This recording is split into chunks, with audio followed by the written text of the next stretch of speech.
The X Zone Radio Show with Rob McConnell is largely an opinion talk show. All opinions, comments, or statements of fact expressed by Rob McConnell's guests are strictly their own and are not to be construed as those of the X Zone Radio Show or endorsed in any manner by Rob McConnell, Relmar McConnell Media Company, the X Zone Broadcast Network, its affiliated networks, stations, employees, or advertisers.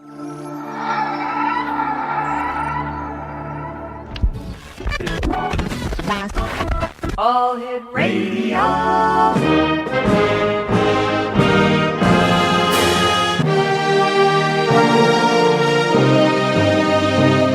Welcome to the X Zone, a place where fact is fiction and fiction is reality.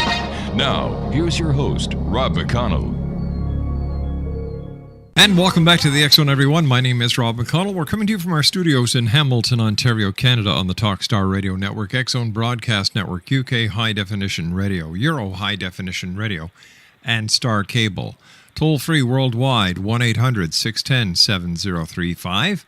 My email address is xzone@xzoneradiotv.com. On MSN Messenger, xzoneradiotv@hotmail.com. And our website, www.xzoneradiotv.com. This hour, X Zone Nation, Skip Atwater is our special guest. He is the research director at the Monroe Institute. Skip was guided from within to a career as a counter-spy during the Cold War era, where he used his natural psychic aptitude as a U.S. Army counterintelligence special agent. He played a key role in the remote viewing intelligence program, now known to the world by the code name Stargate. For 10 years, Skip was the operations and training officer for this secret remote viewing program. He recruited and trained an elite cadre of professional intelligence officers to do remote viewing for the Department of Defense and various members of the national intelligence community. He planned, conducted, and reported thousands of remote viewing intelligence collection missions. Working in the Bob Monroe Research Lab, he has explored the realms of his own consciousness and adopted a spiritual perspective of everyday life. In his role as research director, he published technical research on methods for expanding consciousness, authored the inspirational book Captain of My Ship, Master of My Soul, which is now available as an ebook, and assisted hundreds of individuals in experiencing and exploring expanded states of consciousness. Joining me now from the Monroe Institute is Skip Atwater. Skip, welcome to the X Zone. Thank you very much, Rob. Nice to be here. It's great having you with us, Skip. Could you give our listeners what the basic definition of remote viewing is? Well, there are several ways to answer that question. We think of it as a mental means to describe locations, activities that are distant from you, blocked by distance, whether that distance be in time or in space. A more refined definition is that it's a very protocol-driven, scientifically based procedure. It is not waking up from a prophetic dream or having some sort of vision. It's a very controlled type of use of psychic perception. Skip, you and I have to take a commercial break. We'll be back in 2 minutes. X Zone Nation, Skip Atwater is our very special guest. He is the research director at the Monroe Institute. And his website, and the website for the Monroe Institute, is www.monroeinstitute.org. That's www.monroeinstitute.org. The X Zone is a place where people dare to believe, dare to be heard, Monday through Friday from 10 p.m. Eastern until 2 a.m. Eastern. And you can always listen to us if you've missed the show by going to www.xzonepodcast.com. And for more information on the TV series Paragators, visit the website www.paragators.org. Skip Atwater and I will return on the other side of this break as we continue from our studios in Hamilton, Ontario, Canada. Don't go away.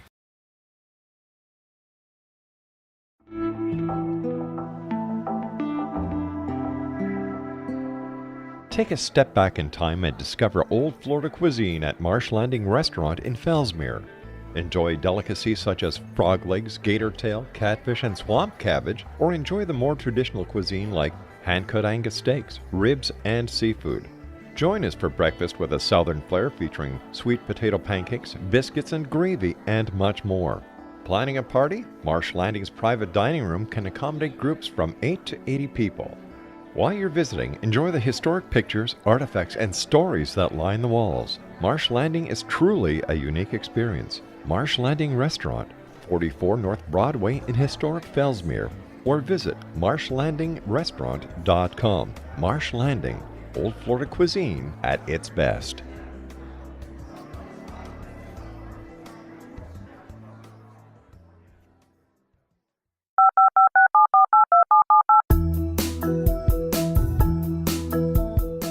Did you know that when you're on the road with limited data or Wi-Fi, you can still listen to the X-Zone Radio Show with Rob McConnell, The Science of Magic with Gwilda Wiyaka, X-1, Dimension X, Space Patrol, and every minute of the X-Zone broadcast network by calling 213-401-0080, courtesy of Audio Now. No smartphone, app, or internet needed. It saves your data plan and it's free if you have unlimited minutes. Call 213-401-0080 to listen on any phone, anytime, anywhere. Remember 213-401-0080 for the best of the paranormal, parapsychology, and sci-fi radio programming anywhere, 24/7, 365.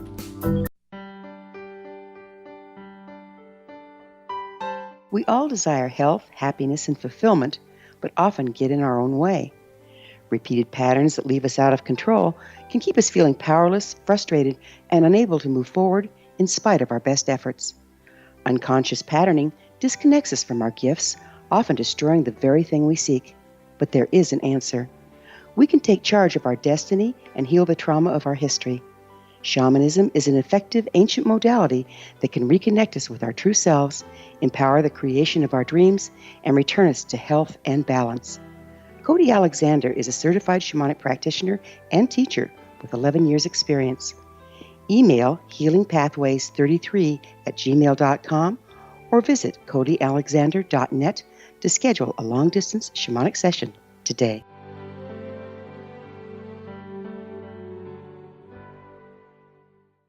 Skip Atwater is our special guest. He is the research director at the Monroe Institute. Their website is www.monroeinstitute.org.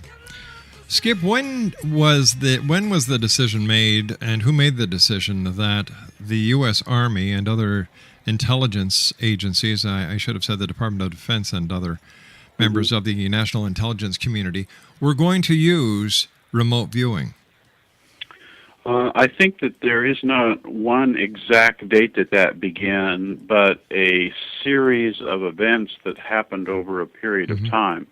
If we look back in the very early 1970s, apparently the CIA was providing intelligence collection requirements. They used to call them ICRs, intelligence collection requirements, to a widespread intelligence effort to find out if there was anybody which was in then the Soviet bloc countries, behind the Iron Curtain, as we used to say, or any other places in the world that were investigating paranormal phenomena, and developed several leads, several reports pertaining to money being spent and high-level scientists investigating things.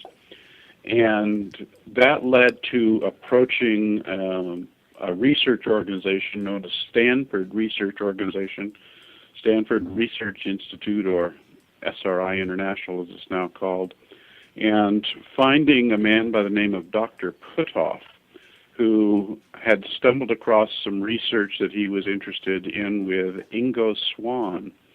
And in 1972, then, he worked with Ingo Swann, a remote viewer, to do several experiments, and published those reports in the Journal for Electrical Engineers, which is the IEEE journal. When the CIA got word of this, they approached Dr. Putoff and said, "Boy, have we been looking for you." And he said, "Well, what do you mean?" He said, "Well, we have these reports from these foreign research organizations that are studying paranormal activity, and we would like you to replicate some of the experiences, some of the experiments that they're doing to see whether or not the results they're producing are true, or is this some sort of false propaganda or false intelligence." So SRI was originally under contract in the very early 1970s to replicate the work being done at foreign locations that had been detected by the CIA. How would the CIA actually get their hands on the information of the experiment that could be replicated? Well, they use a multidisciplinary intelligence approach. You hire a janitor who works in the building, and you watch the cash flow through the banks and find out what professors from what universities are going to work in what laboratories.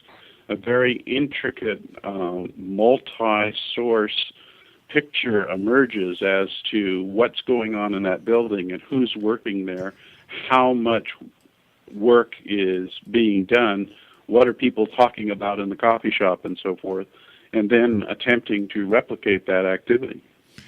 What were some of the experiments that were repeated on this side of the Iron Curtain? The idea of being able, again, to describe things at a distance, what in a more occult expression might be clairvoyance. Mm-hmm. There was some attempt at psychokinesis. That much of that psychokinesis work went to Princeton University rather than Stanford Research Institute back in the 70s. And there was always this, concept of manipulation or the ability to make someone do something else. Remember the chess game, was it with Karpov or something? Was that the Russian's name? There was an accusation that there was mind control being used. Yeah. You remember that story? Yeah, sure do. So there was a concept of, is there an ability to do this? Can these people that seemingly describe mm-hmm. things at distant locations or can bend metal or alter random number generators, could they in some way be used to affect the behavior of human beings or stop a rabbit's heart, or all these strange suppositions? So many of those things were examined and looked into, and as the years passed, eventually there was a defector that came out from behind the Iron Curtain who had worked in all these labs and could verify the research being done and the results that were coming out of there. Were the experiments successfully repeated? The ones for distant viewing or remote viewing, as it came to be called, mm-hmm. were successfully repeated, although it was an interesting story, and Dr. Putoff, originally working with Ingo Swann, they were trying to have him describe objects hidden in boxes, and then they would open the object and match his descriptions, see how closely he was able to describe. And the joke is that with Ingo's many invitations to go home, meaning that he was sort of an honorary guy and said, "This is the stupidest experiment I've ever seen in my life. If I want to know what's in that box, I'll just reach over and open the box." He says, "This is trivial nonsense that you're doing." And of course the scientists are all like, "Trivial? Well, we're scientists. We're doing this in a controlled fashion," and so forth. And so he says, "See that big world map you have on the wall there?" He said, "Give me the coordinates of any place on there and I'll describe what's there." And of course the scientists didn't believe him. Russell Targ and Hal Putoff were like, "Well, okay, but first tell us what's inside this little box over here," kind of a thing. And so eventually, sort of placating themselves, they said, "Okay, we have some hidden coordinates for you. you're in a blank room and describe what's so many degrees north, so many degrees west. And he gave a pretty good description of a mountain area with buildings in a valley and so forth. And they're like, well, that's interesting. That was a good guess you gave. So they repeated this many times, and then eventually they asked their sponsor, the CIA, to begin to provide some coordinates of interesting locations, so that the scientists themselves didn't invent this. The CIA, the people that were paying for the research, would provide coordinates. And that's what led into the idea of this being not just verifying the research that had been done around the world, but actually using it in an operational sense. Now, when somebody is remote viewing, can they remote view into the future as well as into the past, or is it just in real time, present real time? When from standing in the shoes of a remote viewer, right, time doesn't matter. The remote viewer themselves doesn't have a analytical understanding of time. They're just reporting their perceptions. So the trick becomes targeting them or assigning their intent towards what perception. The easy answer to your question is they can go anywhere in time. But I needed to say, when you're in the shoes of the remote viewer, you can't answer the same way. It's the fact that time, as we think of it as past and future, just doesn't matter. What are the mechanics of remote viewing? It seems to be a ability to focus one's intention in we don't want to say a specialized altered state of consciousness, because that's getting too spooky, but it has to do with an ability to relax, focus one's intention, and the ability to describe the perceptions you're having without attaching meaning, or what we call in the business analytical overlay. If in your head you're asking questions, gee, I wonder what that is. Oh, what would that be? That's not going to produce successful remote viewing results. You have to report out what you're perceiving unattached to the meaning of what those things are. That's the job of an analyst, to put things together. How many remote viewing missions did you take place in during your time with the intelligence agencies? Thousands. I mean, with one famous remote viewer, Joe McConnell, I have done more than 1,000 remote viewings with him alone. And over the years, I probably worked with 20 different remote viewers. So a lot of them.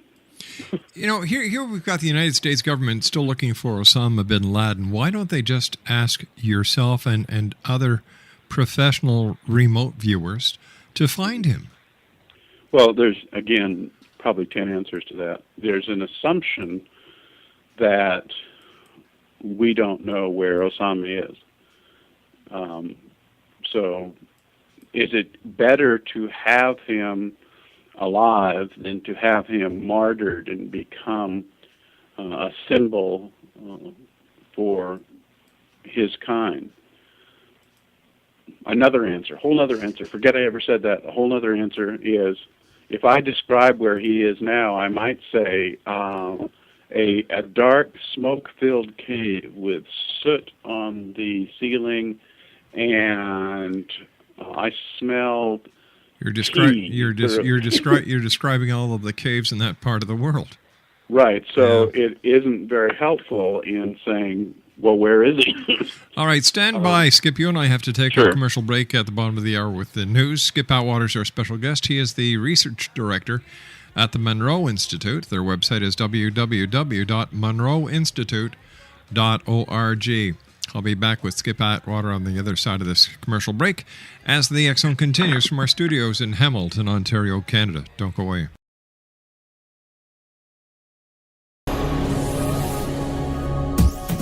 This is the X-Zone Broadcast Network, broadcasting worldwide on broadcast affiliates and satellite program providers, including CNN Broadcast Network, Sirius Satellite Network, Star Media, Good News Radio Network, Angel Broadcast Network, Wiki Broadcast Network, and WPBN TV. For more information on the X-Zone Broadcast Network, visit us at www.xzbn.net.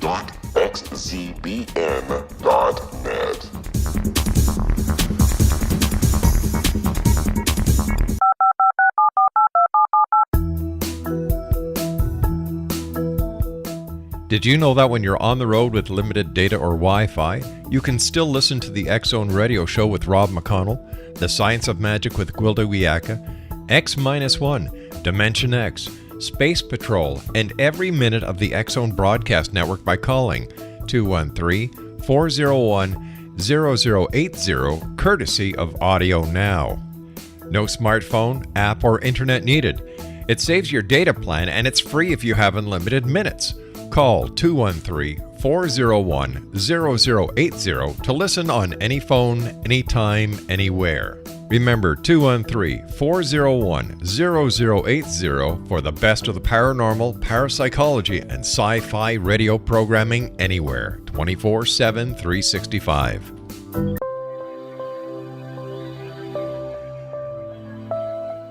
There's a legend shared by many indigenous cultures of a time when the nations were cast to the four corners of the world.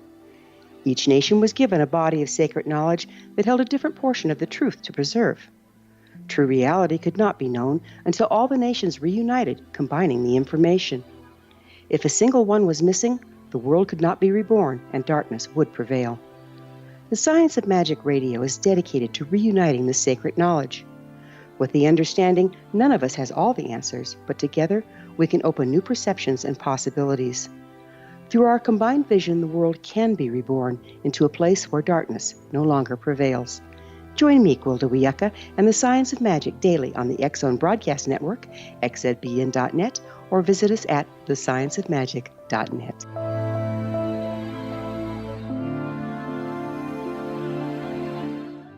Exonation, Skip Atwater is our special guest. We're talking about remote viewing. And Skip is the research director at the Monroe Institute. Their website is www.monroeinstitute.org. And Skip was a special agent with the U.S. Army counterintelligence agents. And he was, he played a key role in the remote viewing intelligence program, now known to the world by the code name Stargate. I would imagine that people in general, Skip, have a total misconception of how people remote view. I mean, how the professionals like yourself and other members actually do the remote viewing. And I was wondering if you could take us through the basic steps that a remote viewer would remote view. Sure. There's lots of popular movies and TV shows that dramatize the activity for purposes of, entertainment. You mean you didn't make goats fall over? It's not as strange or different that people would think. First of all, there are probably a half a dozen techniques that people use in terms of the way in which they describe the information, meaning the way they write it down on a piece of paper, a certain series of questions that they always attempt to answer. But in general terms, there is a period of time when you sit or lay down in a very quiet place, and you might have someone that works with you that asks you questions during the process, or you might work alone with a piece of paper or some sort of a designator of what you are to describe. Remember that in remote viewing, I said it was a scientific protocol-driven process. So you don't come up in your sit down today and say, oh, I'm going to remote view who's at McDonald's for breakfast. The problem with that is that it fills your mind up, you personally, your mind up with every time you've ever been to McDonald's and every person that you've ever seen in there. So this idea of self-targeting isn't as successful as one might think, and it's also referred to as front-loading. In other words, if I was to say to you, okay, today we're going to be remote viewing McDonald's. Are you ready? Now describe, and that's called front-loading. It's much better if you have no foreknowledge whatsoever of what you're expected to perceive, that if the targeting is what's called blind to you. So it can be a set of geographic coordinates. It can be, say, a sealed envelope, and in this envelope is a picture of someone, and we need you to describe that person, their state of health, and their location. And you focus and concentrate on, that's my task at hand. I need to describe this information they need. And then you turn inward to a mental plane, a mental slate perhaps in your own mind. People experience it differently. And simply wait for information to come. And you might have a perception of a tree. And so you write down or draw on your paper a tree. But you have to discipline yourself to say, oh, a tree, yeah, it must be a forest. Oh, look, there's a forest and there's grass here. You cannot be asking yourself analytical questions about what is the meaning of the tree. You just simply wait for the next piece of information to come in. Interestingly enough, over the 4 decades that this has been going on, it turns out that many of those mental perceptions that percolate into consciousness without being attached to some sort of analytical signature are capable of being validated as being ground truth pertaining to a particular location or a particular activity, as though mentally we have access to this information. But if we don't pay attention to it, like right now I'm paying attention to talking to you on the phone, I'm not paying attention to these things I might come to know had I paid attention to something else. Is it very hard for someone to learn how to be a remote viewer? I've been in this business such a long time, there are always multiple answers to every question. All right, give me your top 3 answers. Okay. One approach is you can't possibly learn to do remote viewing. It's a natural talent. So that does away with that. Another answer is that, yes, you can learn, and there are different techniques that you may be more drawn to, more successful. They teach a technique called controlled remote viewing. There's a technique of meditative remote viewing. There's techniques using NLP concepts in remote viewing. You need to find out what kind of a person are you, what kind of a thinker are you, how do you process the world around you, and find a particular technique that works for you. It certainly is not difficult to set a novice down, give them a 5-minute briefing, and then target them on something.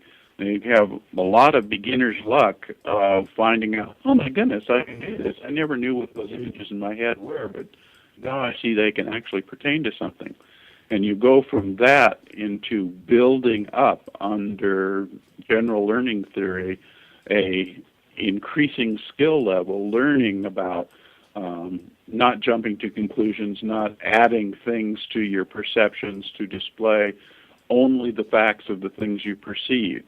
So it does appear in this argument to be a learnable skill, just like you might learn to play the violin or the piano or to learn to dance.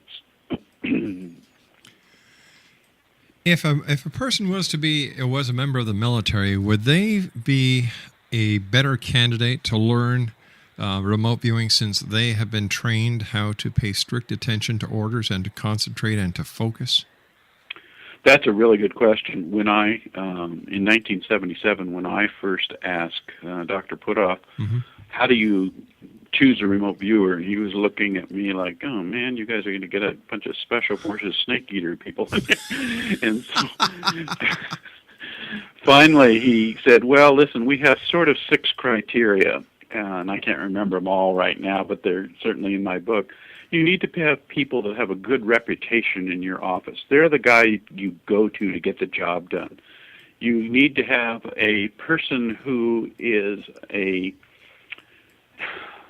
what we might call a global thinker, a person who is willing to take in, to inflow a whole lot of data.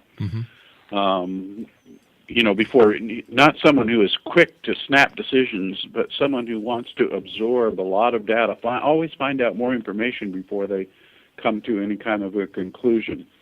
So we looked around when we first interviewed in the military community. We looked around for people like this, people that had this kind of approach to life, dependable people that, who's the guy, you go into an office and there's 40 people working there and you ask the boss, who's the guy you go to when you want to be sure this job is done? And they say, oh, Mary over there, Lieutenant Mary Fitzgerald, she gets the job done every single time.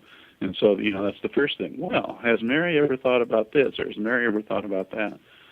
So it's an interesting process, and there does seem to be a profile, but really the only way you can find out for sure is to try it for yourself.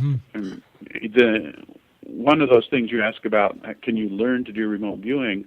There is another concept of natural talent that says 1/10 of 1% of the population can have a specific talent. A person who has that artistic talent, a person who is the athlete, a person who is a musician.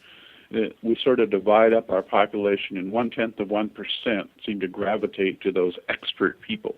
What that means is, in remote viewing, 1/10 of 1% of Americans, there are 300 million people, so 1/10 of 1% is 30,000 people. So there ought to be 30,000 really good remote viewers someplace.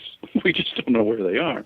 And what about the piano players? Well, if you didn't get lucky as a kid and got piano lessons, or in junior high learned to play the violin, you might have that talent inside you, but you just don't know until you try.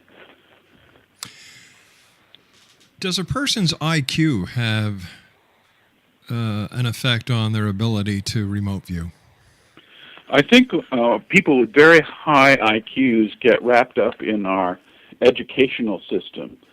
And much of, this is an interesting thing to say, much of remote viewing is learning to unlearn or undo the habits that are encouraged by our current academic environment.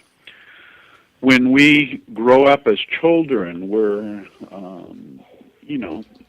your parents put a ball in front of you and they have you look at it and they say, ball, ball, it's a ball. Look, you can play with it.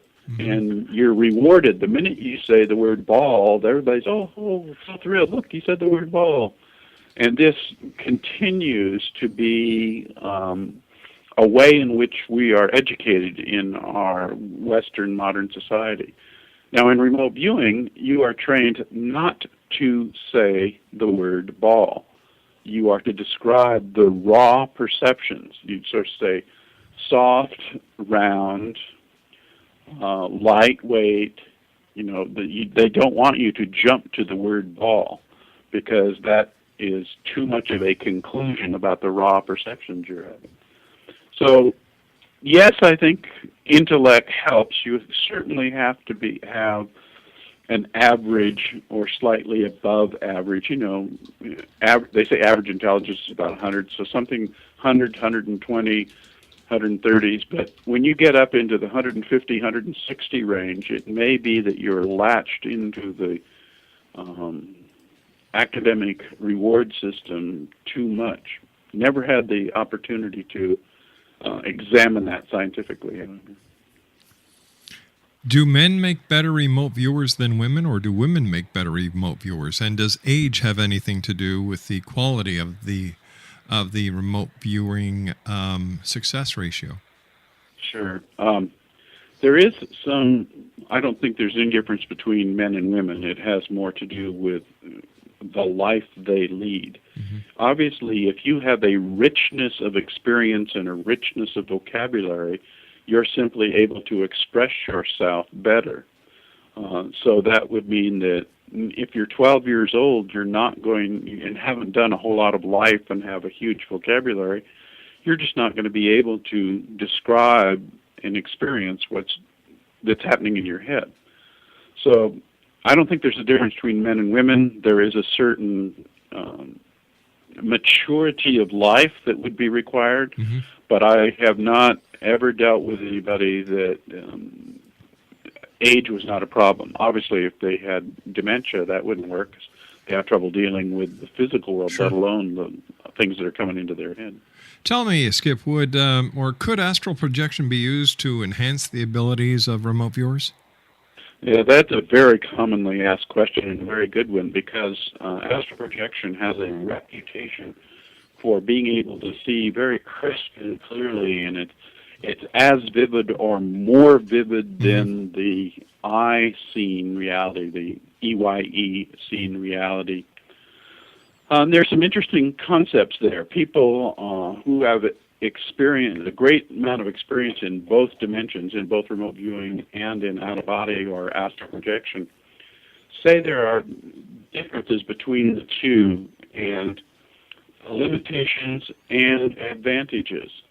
When you are having an out-of-body experience or an astral projection, there is the sense of prepositional orientation and action-verb, meaning you perceive yourself to have to move up, down, left, right, through the wall, through the door, to go from one place to another, and you have the sense that you in your supposed astral body must make those actions.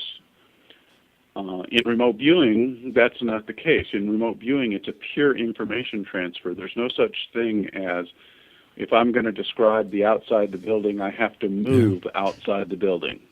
That just isn't in the equation of remote viewing, just like time isn't in the equation. Skip, you and I have to take a commercial break. We'll be right back. Exonation's Skip Atwater is our special guest. He is the research director at the Monroe Institute, www.monroeinstitute.org. We'll be back on the other side of this brief break. Don't go away.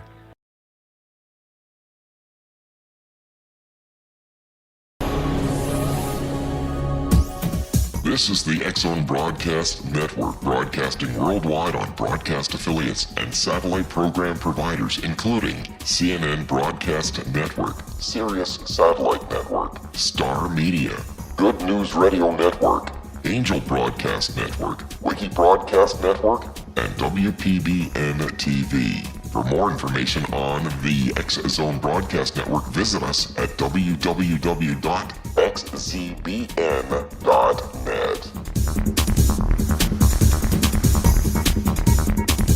19 Sergeant Central. 19 Sergeant, check.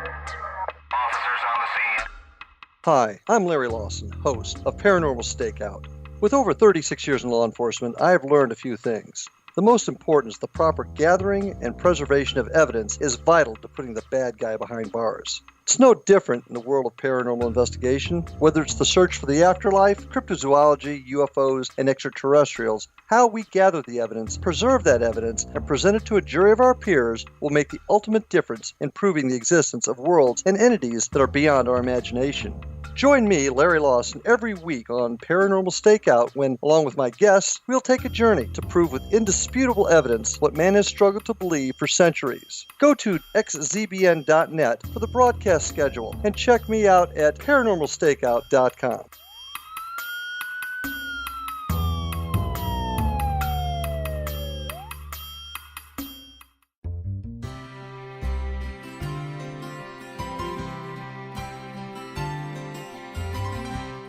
True healing must address 4 levels: physical, emotional, mental, and spiritual, for us to live joyful and productive lives.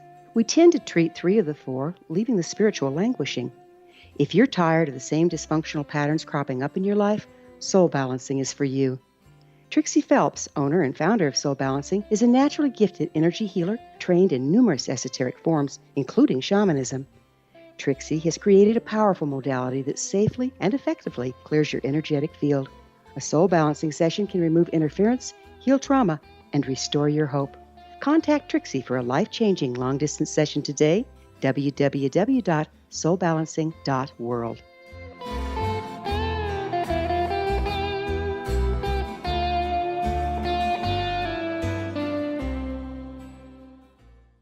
And welcome back, everyone. Skip Atwater is our special guest this hour. He's the Director of Research at the Monroe Institute.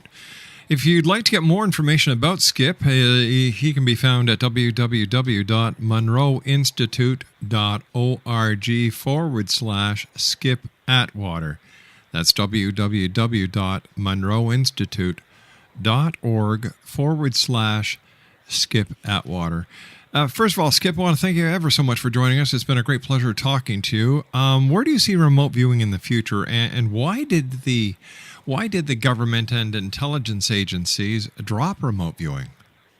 Well, again, that's a very interesting supposition that they drop remote viewing. When I was working with the government, I knew that there was more than one remote viewing program going on simultaneously, and the one known as Stargate that came out of Stanford Research Institute was the one that was declassified in 1995, and then there were some private contractors that went on to do some other things. For example, Dr. Ed May and Joe McConnell have actually traveled to the Soviet Union and met the remote viewing team in Russia, since everybody's all handshakes and friendly, take a Russian to lunchtime. So it was a very interesting change in perspective. But I would not bet a nickel that our intelligence services don't today use remote viewing. What do you think the next step in evolution of remote viewing is going to be?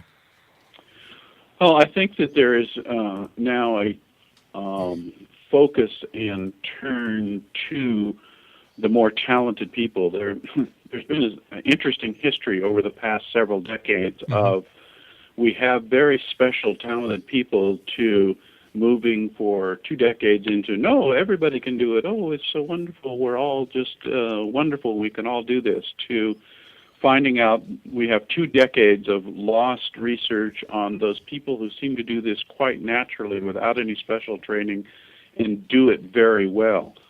So finding out the uniqueness of this human behavior, there are rumors that Chinese children are tested early and then separated off into special schools to develop these enhanced human abilities, these talents that people have. So I think that's probably where the future lies, in the recognition that we don't know everything there is to know about this, and we need to do more study and come to a better understanding of those people who express this as a natural talent. Skip, I want to thank you once again for joining us. Great talking to you. I hope we have the pleasure of having you back here in the X Zone in the future. Be glad to. Take care, sir. Exonation, Skip Atwater, the Director of Research at the Monroe Institute, www.monroeinstitute.org/Skip Atwater. Well, that's it for tonight. I'd like to thank all my guests tonight and all the stations around the world who carry the X Zone. And I'd like to thank you, the X Zone Nation, for allowing us to be part of your day or night, no matter where you are on this beautiful blue planet of ours. So until tomorrow night, be kind to each other, love your children, and always keep your eyes to the sky and your heart to the light. Good night now.